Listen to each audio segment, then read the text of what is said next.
Ayun po, at maraming salamat po sa pagkakataong ito at nandito muli ako na magbabahagi sa gabing ito, salita ng Panginoon.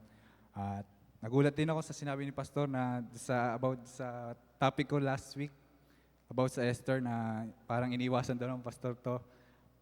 Hindi po ako Pastor, ako lang po sadyang maliit lamang na ah, youth dito sa iglesyang ito at alam ko na magiging pagpapala to kasi kaya shinare ko ito dahil naging pagpapala ito sa akin kaya gusto ko rin itong maging pagpapala sa inyong lahat. At punta na po tayo sa ating pag-aaral. Ito po yung part 2 ng ating topic sa ating topic na Book of Esther po. Overview lang po muna para ma-recall po natin yung pinag-aralan natin last week. Ito yung overview po, it's a book of symbols. Ito nga po yung book of symbols po, yung Esther, na hindi lang basta dapat nating basahin yung book of Esther na to. Dapat malaman natin yung mga nakapaloob sa bawat talatang binabasa natin. Para yung word of God na nandun sa nakapaloob sa salita na yun ay hindi natin ma-miss. Dahil kung ma-miss natin itong mga kapatid, para lamang tayo nagbasa ng dyaryo. Kaya dapat alam natin yung mga nakapaloob sa mga talatang ito. At next nga, yung it is written between Ezra, Nehemiah, Job, and Psalms. Ano ba yung events na nangyari doon? Di ba yung Ezra, Nehemiah, nangyari nga doon mga kapatid na yung sinakop yung Babylonian exile for 70 years, tapos rebuilding na rin ng temple. Tapos yung Job po, ano ba yung events na nangyari doon? Yung resurrection nga, yung may Redeemers live it, and sa Psalm nga po, yung millennium. Yun po yung mga events na tinalakay natin last week. At ito yung ating bida, si Ahasuerus. Ay ibig sabihin niya, siya ay si God, tipo ni God po. At Shushan, next po. Shushan, ano ba yung Shushan na yun? Di ba, ang meaning po, sinabi ko po last week yun, lily, or yung Branham Tabernacle. At i-expand po natin yan mamaya-maya sa ating talakay. At next po yung Vashti. Pinag-aralan natin kung sino yung Vashti na to. Di ba, ang lahat ng mga babaeng tinutukoy sa Bible ay inaano natin na represent natin ng mga churches. Sila yung mga Pentecostal church na nag-reject doon sa Haring Ahasuerus na si tipo ni God. Next po yung 7 Chamberlains. Yun po yung mga tinalakay natin. Ibig sabihin nila yung 7 angels. At yung 7 wise men, yung 7 messengers, yun yung mga tao na ginamit ni Lord o ginamit para magkaroon ng pagpapasya sa nangyaring pagre-reject ni Queen Vashti sa Haring Ahasuerus. At yung last po, yung ministry ni Memucan, nakita natin na kung ano yung ginawa niyang ministry. Di ba siya yung 7th dignified angel, siya yung last na wise messenger sa tinatalakay nating wise men o 7 messenger. Nakita natin yung ministry niya na siya yung parang nanguna para magkaroon ng pagpapasya. Bakit ginawa o anong mangyayaring consequence ng ginawa ni Queen Vashti. At napagdaanan din natin, di ba mga kapatid, yung sa verse 19 na sa Esther 19, nakita natin kung ano yung events nun, marriage and divorce na tinalakay ng ating propeta. At sa verse naman na 21 to 22, yung choosing of the bride. At yung huli, yung invisible union of the bride mula sa chapter 2 ng Esther hanggang 3 to 4. At ngayon, mag-start na po tayo mga kapatid sa ating talakay sa Esther 2 po. Esther 2, basahin po natin mga kapatid.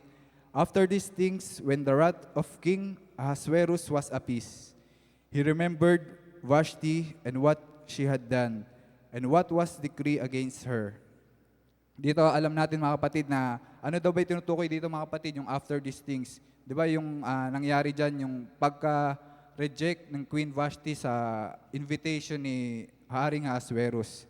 Ibig sabihin mga kapatid, nireject ng Pentecostal yung message, ng message ng propeta.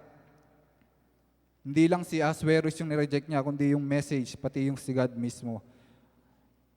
At dito, di ba, yung after these things nga na yan, yung marriage and divorce nga yan, di ba? At makikita natin yan sa Revelation 3:20, di ba? Alam natin yung talata na yun na kung ano yung ibig sabihin ng Revelation 3:20, yung nireject nila, kumakatok sa pintuan ng mga churches yung mga si God. Pero ito yung nireject nila, pinalabas nila si God. At sa verse 2 po, Then said the king's servants that ministered unto him, Let there be fair young virgins sought for the king. At dito, din sa pagpapasya nga na nangyari sa 7 messengers o wise men, si Memucan yung nangunguna, mga kapatid. Kailangan dito, sa verse 2 na ito, mabasa natin na kailangan na ihanap ng mapapangasawa. Di ba, nireject na nga nung ni Ahasuerus yung kanyang queen na si Queen Vashti. At syempre, kailangan niya magkaroon ulit ng mapapangasawa. After ng divorce, kailangan ma-marriage umuli siya. Sabi nga dito, let there be fair young virgins sought for the king. Ang inahanap dito mga kapatid, virgins pa lamang mga kapatid, sila yung mga malilinis, mga wala pang experience. Kumbaga mga kapatid na hindi pwedeng, dito sa verse 2 na to, hindi lahat ng babae karapat-dapat dito. Kasi virgins lang ang mga kailangan dito. Hindi pwede yung may mga marami ng experience, hindi pwede yung mga matatanda na. Ang gusto ng hari ay fair young virgins sought. At makikita natin na unti-unti na magfe-fade yung ano ni Queen Vashti mga kapatid, na unti-unti na siyang mawawala sa istorya na to. Next slide, next verse po, sa verse 3, Esther 2:3. And let the king appoint officers in all the provinces of his kingdom, that they may gather together all the fair young virgins unto the Shushan the palace, to the house of the women, and to the custody of Hegai, the king's chamberlain, keeper of the women, and let their things for purification be given them. Dito mga kapatid, makita natin na meron na tayong bagong isang bida na matatalakay natin. Ito yung ministry ni Hegai, yung custody of Hegai. Dito sabi nga, di ba, let the king appoint officers in all the provinces of the kingdom.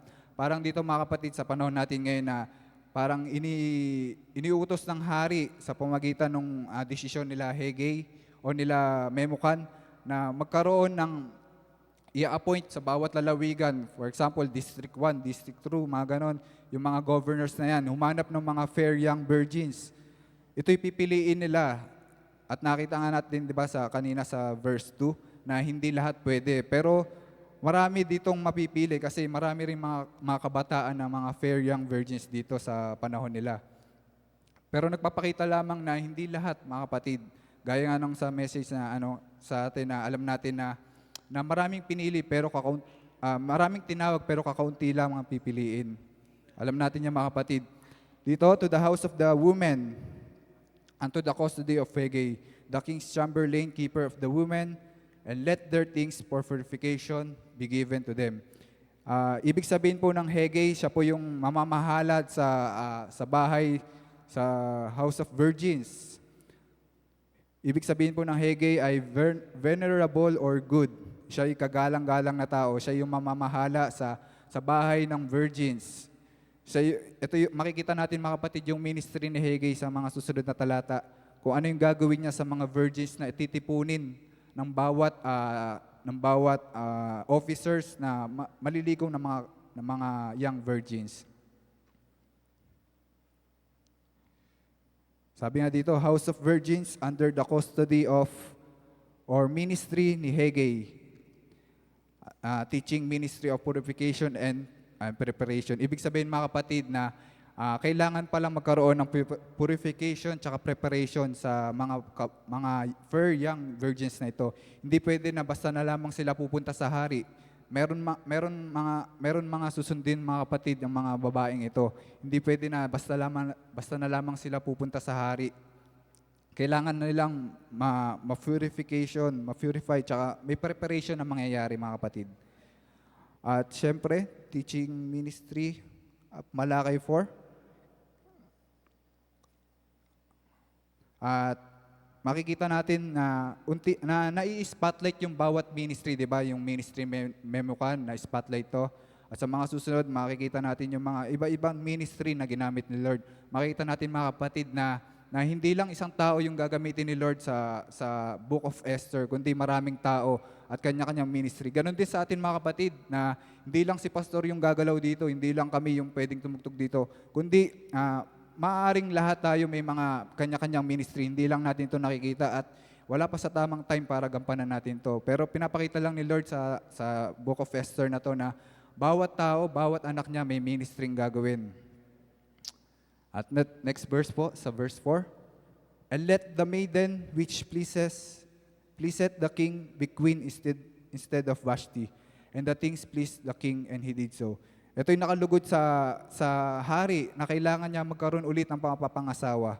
Ito na yung papasok yung choosing of the bride, mga kapatid, invisible union of the bride. Unti-unti na natin makikita yung bida dito sa eksena o sa kwentong ito. Next verse, sa verse 5.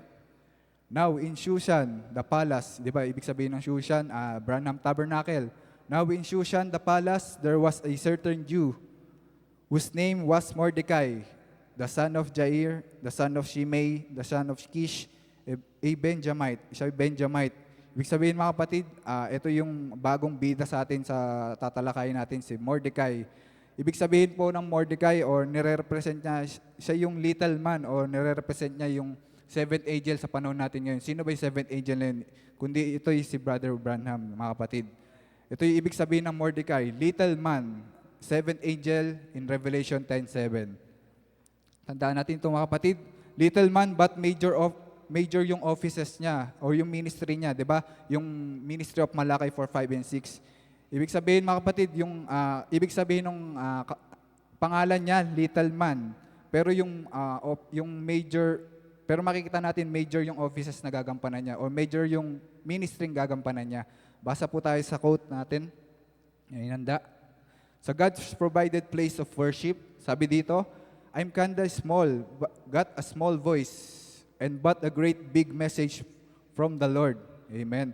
There's a lot of opposition from Satan to keep from bringing it, but we'll get here anyhow.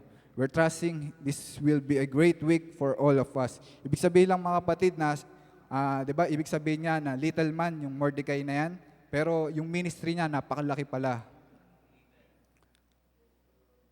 At next verse po tayo mga kapatid. Sa verse 6, who had been carried away from Jerusalem with the captivity, which had been carried away with Jeconiah, king of Judah, whom Nebuchadnezzar, the king of Babylon, had carried away. Dito lamang mga kapatid yung nangyari kay Mordecai.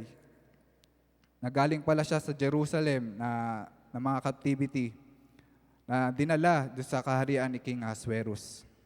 Ibig sabihin, sila pala yung mga kapatid, si Mordecai, siya pala hindi totoong taga-bansa ni Ahasuerus. Siya'y dayo lamang. At sa next verse po natin, sa verse 7, and he brought up Hadassah, that is Esther, his uncle's daughter, for she had neither father nor mother, and the maid was fair and beautiful, whom Mordecai, when her father and mother were dead, took for his own daughter. Dito makikita natin yung bida sa atin sa gabing ito mga kapatid, siya si Esther. Ano ibig sabihin ng Esther mga kapatid? Ibig sabihin po yun, rising star. Siya yung rising star. Ano yung ministry ni Esther? Alam natin ito mga kapatid, Revelation 10:8-11. Ito yung ministry niya. Siya yung rising star sa panahon natin ngayon. At di ba, tayo rin si Esther mga kapatid. Ito yung ministry natin na magra-rising tayo sa panahon na madilim na ito. Kahit na madilim yung mga nangyayari sa panahon natin, pero magra-rise tayo, magliliwanag tayo mga kapatid.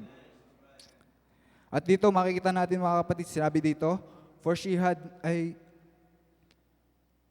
dito sabi dito yung, and the maid was fair and beautiful. Sinearch ko ito sa Bible tsaka sa message. Baga, ito lang yung talata o Bible na merong fair and beautiful. Ibig sabihin, napaka nung talata na ito mga kapatid. Napaka-unique niya. Kasi dito lang natin makikita na pinagsama yung fair and beautiful sa talatang ito. Kaya napakaganda na pag-aralan natin yung Book of Esther na ito mga kapatid. Next slide po. Basa po tayo sa Revelation Book of Symbols. Sabi dito, like the great water lily, the little tiny seed born way down in the bottom of a mirror, mucky, dirty, frog scummy pond, and it winds in the way up through the darkness, through all the mud and all the scum, and become the finest thing that you ever look into the face of, with a radiance like a sunshine. So is the church of the living God that's been born down in the mud of fanaticism and chaos, but she's wound her way through the grime until she's on the top of the thing, just waiting for her wings for the flight. Ibig sabihin dito mga kapatid na yung water lily na ito na galing sa burak, sa maruming lugar. Ano ibig sabihin ng lily? Ito yung si Christ mga kapatid, si lily ay si Christ. Pinanganak siya 'di ba sa isang lugar na hindi maganda, walang comfort, 'di ba? Pinanganak siya sa sabsaban pero pagka nasinagan siya ng araw o yung SON, baga tayo mga kapatid, bilang isang mga tao na pinanganak sa simpleng lugar lamang, pinanganak sa simpleng pamumuhay, pagka nasinagan tayo ng SON, magliliwanag tayo mga kapatid. Tayo yung rising star mga kapatid. At gayon din, di ba, sabi nga, si Lily ay si Christ. Baga, ano ba ibig sabihin ng Lily, di ba? Sabi ko nga kanina, Shushan. Baga, nagka-connect pala ito mga kapatid. At kung hindi natin malalaman nga yung mga tipo ng mga talatang na binabasa natin mga kapatid, malaking mamimiss natin sa ating pag-aaral. Kaya mahalaga pala yung mga tipo na ito o yung mga representation na ito. Dapat malaman natin ito mga kapatid para makita rin natin yung sarili natin sa talata.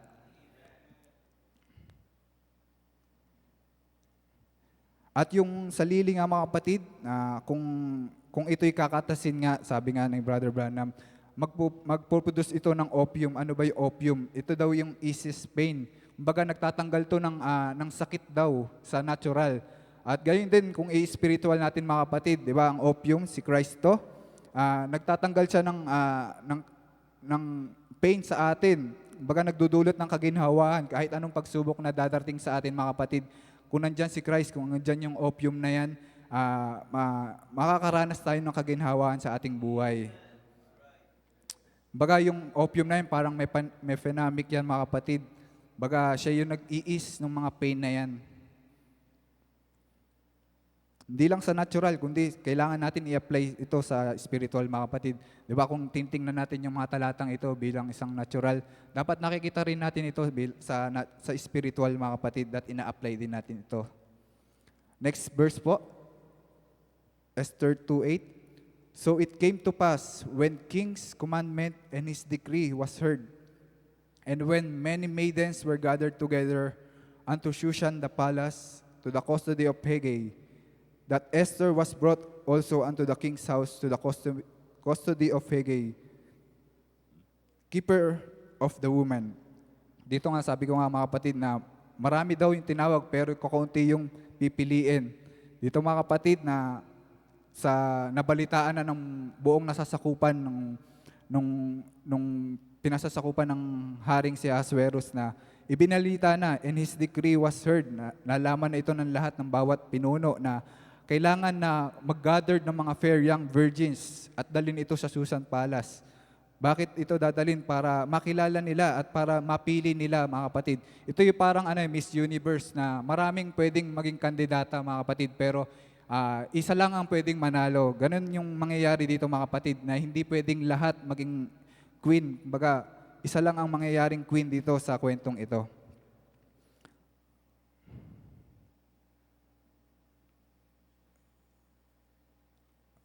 Next slide po. Si Hegai, sabi ko ano yung ibig sabihin ng Hegai? Siya yung vulnerable or good.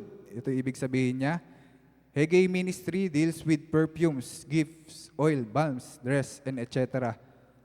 At ito yung sinasakupan niya, ito yung ministry niya. Dito siya naka-stay sa House of Virgin. Ibig sabihin po mga kapatid na si Hegai, yung ministry niya, siya yung magbibigay ng mga kailangan ng mga fair young virgins na to. For example, itong mga perfumes, gifts, oils, balms, dress, etc. Ibig sabihin, lahat ng mga pangangailangan ng mga fair young virgins sa mga kapatid, ito yung ipagkakaloob ni Hegai. Siya yung nakatoka dito. Kailangan makita natin na may preparation palang mangyayari. Hindi lang dito sa binabasa natin ito, kundi para sa atin din. Na merong preparation tayong gagawin mga kapatid, na hindi tayo pwede basta-basta lalapit sa ating Panginoon. Dapat may preparation tayo. Kailangan natin maglinis. Kailangan natin linisin yung ating mga sarili. At ito nga yung ministry ni Hegai, teaching ministry of purification tsaka preparation ng mga virgins na ito. Next slide po. At sa Esther 2:9, sabi dito, and the maiden pleased him, and she obtained kindness of him. Ibig sabihin, mga kapatid, na nakasumpong ng biyaya si Esther doon sa paningin ni Haggai, ni Haggai. And he speedily gave her things for purification, which such things as belong to her. And 7 maidens. Hindi lang for purification yung binigay niya, yung mga pabango o yung mga oil, kundi yung mga 7 maidens. Ibig sabihin, lahat po ng mga dalagang pinili o lahat ng mga dalagang pupunta sa house of virgins, sila'y bibigyan ng mga pabango at bibigyan ng mga alalay, yung mga 7 maidens na ito. Sabi nga dito, which were meet to be given her out of the king's house, and he prepared her and her maids unto the best place of the house of the woman. Makikita natin, mga kapatid, na naging maayos yung pagkapili kay Esther, kasi nakasumpong agad siya sa paningin ni Haggai ng magandang kumbaga, mga kapatid, na naging favorite niya si Esther. At ano ba yung mga, 'di ba, kung may favorite ka nga, 'di ba, dapat kung may favorite tayo, ibibigay natin 'to lahat, kung ano man yung mga pwedeng ibigay, 'di ba? Ganun yung nangyari kay Esther. Kumbaga, naging maganda yung first meeting ni Haggai at ni Esther. Nakasumpo agad siya ng biyaya kay Haggai. Kaya ang mangyayari, mga kapatid, na magiging blessing itong Haggai na ito, yung ministry ni Haggai para kay Esther.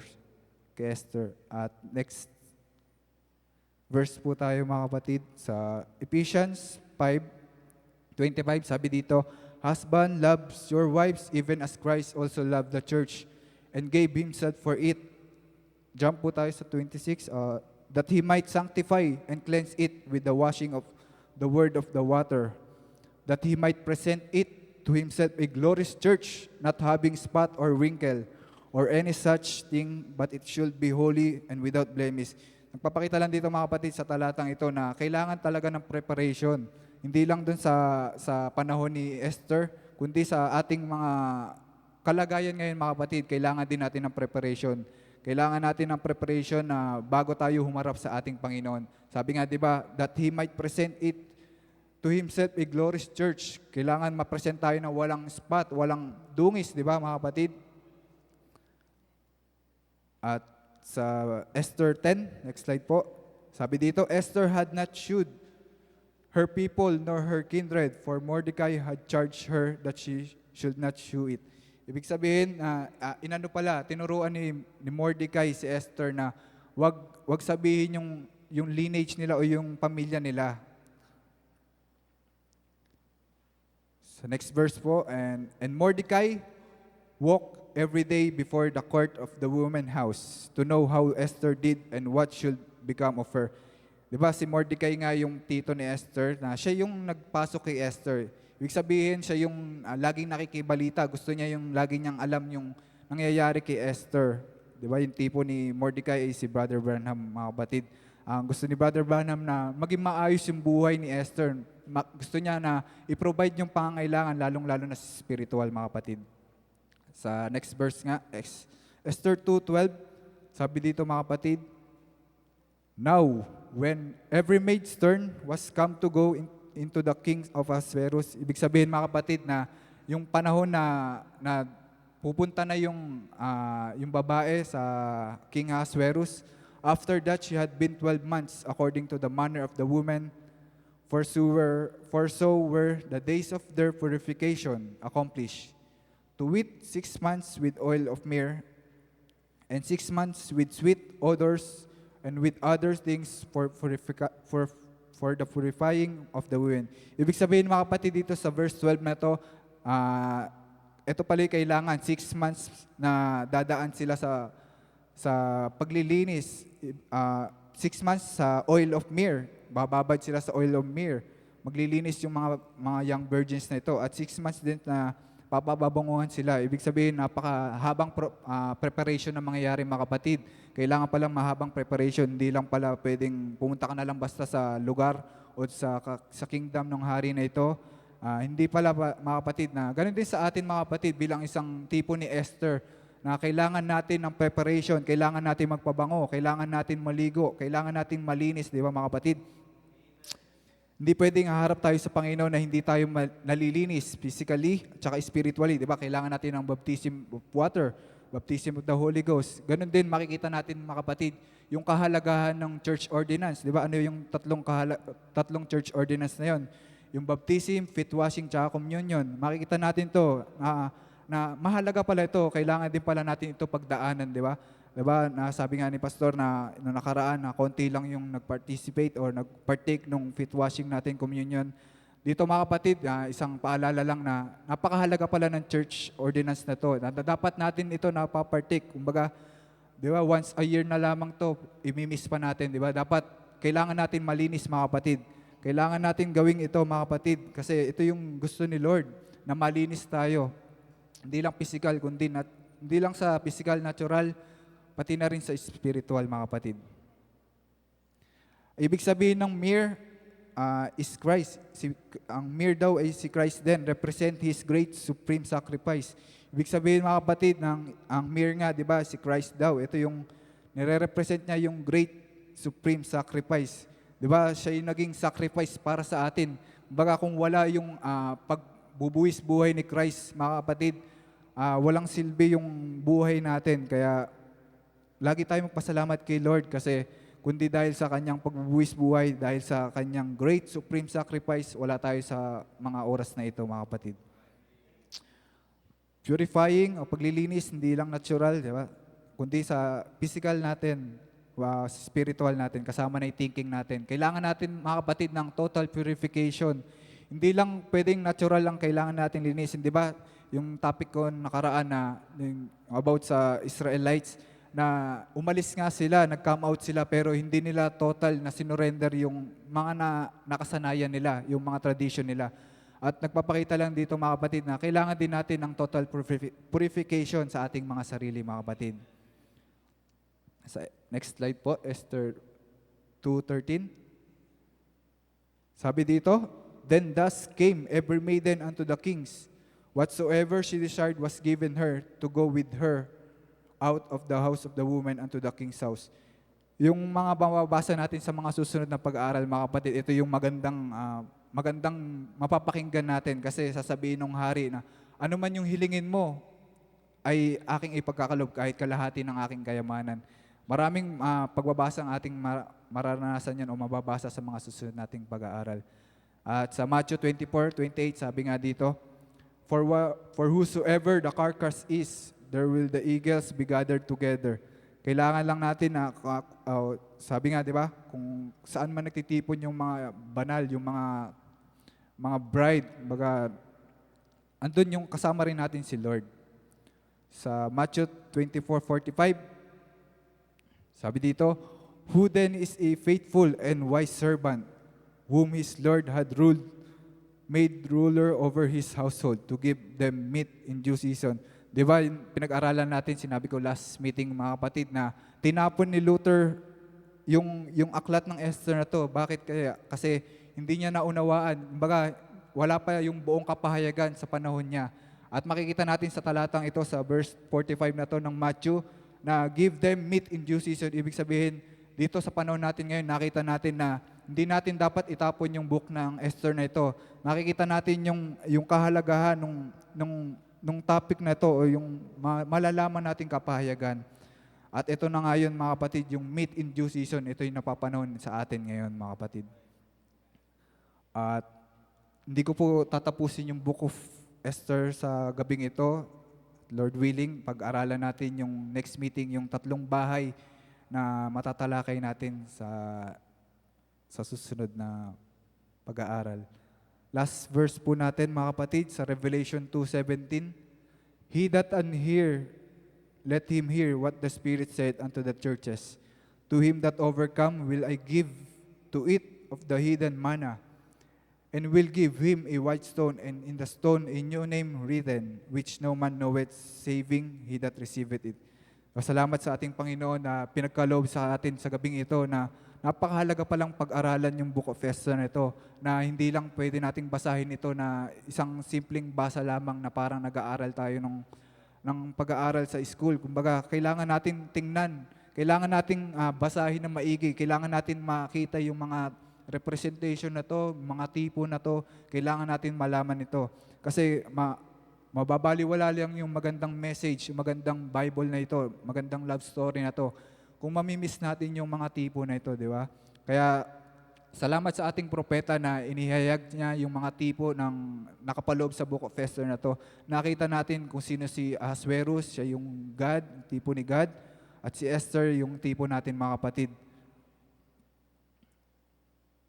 At yun mga kapatid, yung ating pinag-aralan ngayon mula sa ministry ni Haggai na kailangan pala na magkaroon ng purification yung mga babae na dadalhin sa House of Virgin. Baga nakita natin mga kapatid na kailangan na bawat isa sa atin may preparation tayo sa ating pagharap sa ating Panginoon. Hindi pwede, 'di ba, kung magmumuno nga tayo sa millennium, hindi pwede na wala tayong alam mga kapatid, 'di ba? Kailangan may alam tayo mga kapatid. Kaya kailangan natin magsaliksik kung ano yung mga nakapaloob sa mga talatang ito at gayon din sa message ng ating prophet. Dahil nga, mga kapatid, kung hindi tayo mag-aaral, kung hindi natin kayang mamuno sa millennium, kung wala tayong alam, hindi natin kayang mamuno mga kapatid. Kaya dapat gusto ni Lord na may alam tayo, alam natin yung mga nakapaloob na talata, nakapaloob na mensahe sa bawat talatang ito.